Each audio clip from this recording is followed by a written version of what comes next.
Let's bring in Dr. Serhat Orakçı from the Political Science and International Relations Department of Haliç University in Turkey. Doctor, thank you so much for being with us. First and foremost, sir, I'd like to get your thoughts on the situation with France right now, particularly Emmanuel Macron, as it pertains to Mercosur. What a mess this is turning into. Thank you very much. Good evening. Yes, there is a deal between European Union and Mercosur countries. Actually, it has a past 25 years right now. It is not a new deal. 5 years passed over these negotiations, but at the end we see European Union is more determined to sign a deal with Latin American countries, which is Brazil, Argentina, Uruguay, and Paraguay. So this is actually a continental agreement between two continents, European Union and Latin American countries.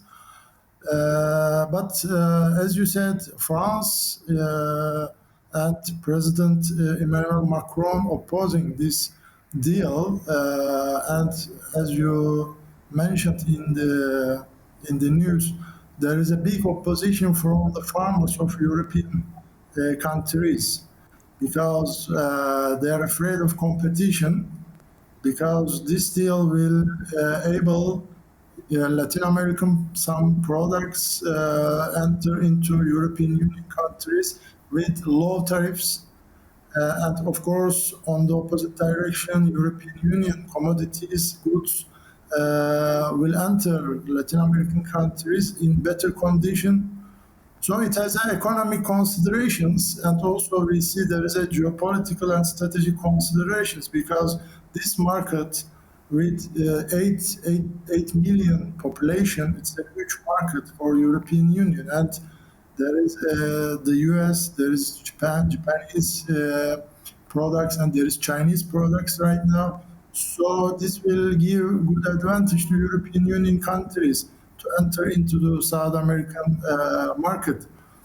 So this has also geopolitical considerations, because European Union countries, their influence in America, in Africa, and in Asia is not as powerful as before. So they are trying to open new markets for European commodities. So this is a good chance for them. But as you said, there is a big opposition from the farmers of Europe. So they are actually trying to block this deal. So this will be a big challenge for European Union, actually, because still there is a process of ratification by the national parliaments, parliaments. So after this ratification, this will come to the European Union Parliament. So we will see this will go all smooth or not. Absolutely. Dr. Orakçı, I want to talk a lot more about Africa in just one moment. But first, let's stay with Emmanuel Macron here. We know he has problems domestically in France. We'll get to Africa in just a second. But you talk about his issues with the Mercosur deal. Is this just yet another sign that Macron is perhaps losing control and perhaps significance in global negotiations? Emmanuel Macron, as you said, there is, of course, domestic problems in France, and his reputation actually is losing power, as far as I see from Turkey, from Istanbul. And France is also losing its influence in African countries. Right now, Emmanuel Macron is visiting African countries. First, he visited Mayotte, then he went to Djibouti, and now he's in Ethiopia. Is looking more influence in Africa. In this Mercosur deal, France has a strong opposition, actually citing for the environmental issue. But the real actually opposition comes from the local French farmers, because there are strong unions, farmer unions in France, and They don't want this deal because they understand or they feel they will lose their advantage, especially in agricultural products, in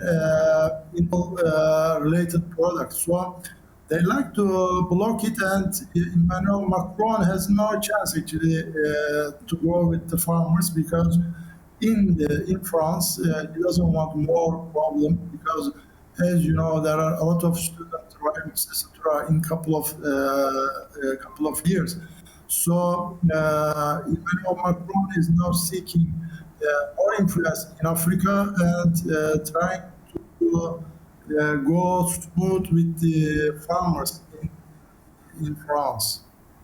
Okay, now let's talk a lot more about the situation in Africa. You discussed it earlier. Let's do a deeper dive now. Why exactly is France losing influence on the continent? What is going on there as it pertains to France? Actually, you cannot limit to France. We can say all Western countries actually they're losing their power in Africa because in the last 20 years, African countries diversified their foreign relations with new actors, new developing actors like Turkey, like China, like Russia, like India, like Brazil. So now Africa has more options than before. Yes, 20 years ago, 30 years ago, Europe was the only foreign address for the African nations. But now the world is changing, especially after the after the Cold War ended in the 90s. So the world became multipolar, and now new countries, new polars emerging in China, in Russia, in Turkey. They are sometimes acting regionally, sometimes globally, and now Africa has more options than before. The France especially is losing its military power and its political power influence in Africa. Always because lastly Senegal asked to leave their countries to the French officials. They asked to French officials. And before there was Burkina Faso, Mali, and Niger. Actually, there is a reaction of chain here, reaction of chain against France and its military influence, diplomatic influence in the region. Of course, this doesn't mean France lost all its influence in Africa. Yes, still in some countries you can see. For example, now we are talking about Mayotte. Mayotte is an African territory, actually, but it is overseas department of France still. Because in 1974 and 1976, Mayotte people in Mayotte voted in a referendum in favor of France. But still, it is an African territory. It is 5,000 miles away from Paris. And Dr. Orakçı, we also know that judging by all the videos and the reaction that we've seen, the residents of Mayotte didn't seem too happy to see Emmanuel Macron after the devastation, the aftermath of Cyclone Cheeto. Yeah, after this cyclone, actually, Emmanuel Macron visited Mayotte, and it was 6 days after the cyclone hit the island. It was a little late, and it was a very strong cyclone, actually, 220 kilometers per hour. And it is one of the strongest cyclones in the last years. So the French reaction, President Emmanuel Macron's reaction was a little late. So people became show their reaction to Macron during his visit. This was obvious from the videos actually. And when you look the condition in Mayotte, actually, it is not very good because 70% of the Mayotte population lives under poverty. So Wow. this is a big number, 70%. And during his visit, we see Emmanuel Macron blamed illegal immigrants, blamed migration, irregular migration, some issues not related to cyclone or French policies. So we see he was diverting the reactions to another issues like the illegal immigration. So this was a mistake actually. Instead of solving the problem after the cyclone, he just blamed some issues. And still, Mayotte is one of the poorest region in the European Union.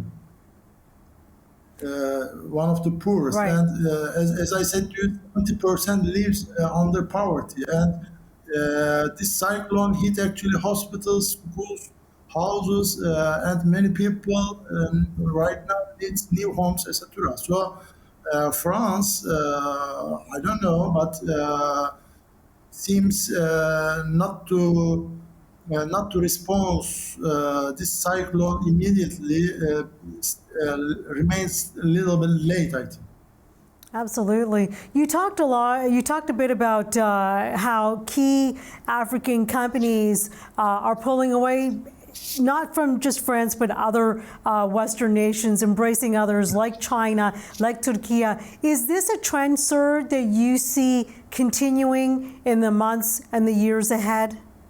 Probably yes. Probably it will continue because now China wants to make Africa part of this new project. Its new projects. Turkey is also very influential in recent years. Right now, Macron is visiting Ethiopia and shake hands with Abiy Ahmed, President Abiy Ahmed. But Abiy Ahmed, a couple of days ago, was in Ankara. As you can remember, he shake his hand with President Recep Tayyip Erdogan and Somali President. Ankara is very influential actually in the Horn of Africa, in the region where Somalia and Ethiopia and Djibouti and Eritrea. So France is competing with Turkey actually, and at the same time competing with Russia and competing with China in Africa. These three countries in the last years became very influential in trades, diplomacy, in even in the security sector.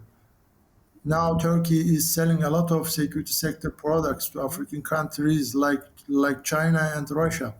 So France is actually feeling some loss in Africa and trying to compensate it with these visits and trips. Dr. Orakçı, I have maybe 40 seconds left. In that time, sir, can you tell me how this could possibly impact Emmanuel Macron's legacy? Emmanuel Macron's legacy in Africa is very problematic. He actually met with youth of Africa in France a couple of years ago, but youth of Africa was they were very reactionary to the Macron because of his African policy. His African policy actually not very successful, very apologetic, but at the same time we saw in a couple of years French military presence lost its power in the Sahel region, France pulled off its own military armies, troops from the Sahel countries. So the legacy is not very good, I think, for Macron in Africa. Fascinating analysis, sir, all the way around. Dr. Serhat Orakçı, thank you for your time, and we look forward to speaking with you again real soon. Thank you, sir.